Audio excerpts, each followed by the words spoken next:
আমি elevator education থেকে Souvik sir কথা বলছি।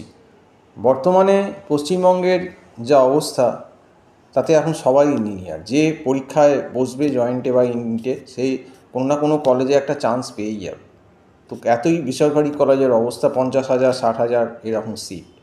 তো সেক্ষেত্রে আস্তে আস্তে ইঞ্জিনিয়ারিংয়ের মান হচ্ছে নিম্নমুখী স্টুডেন্টদের, এবং অনেকেই আছে যারা ইঞ্জিনিয়ারিং পড়ার যোগ্যতা রাখে না, তাও তাদের এই এত সিট ভরাতে হবে বলে এবং পয়সার জোরে তারা পড়ছে, এবং আস্তে আস্তে কিন্তু ইঞ্জিনিয়ারিংয়ের মান কমছে। আগে আমাদের সময় যতটা ইঞ্জিনিয়ার আমরা সম্মানের চোখে দেখতাম, যে না 6,000 7,000-এর মধ্যে র্যাঙ্ক না থাকলে সে পাবেই না চান্স। ম্যাক্সিমাম গভর্নমেন্ট কলেজ আর কিছু হাতে গোনা কতগুলো প্রাইভেট কলেজ হয়তো তখন হয়েছে, আমি যে সময়টার কথা বলছি 99 2000।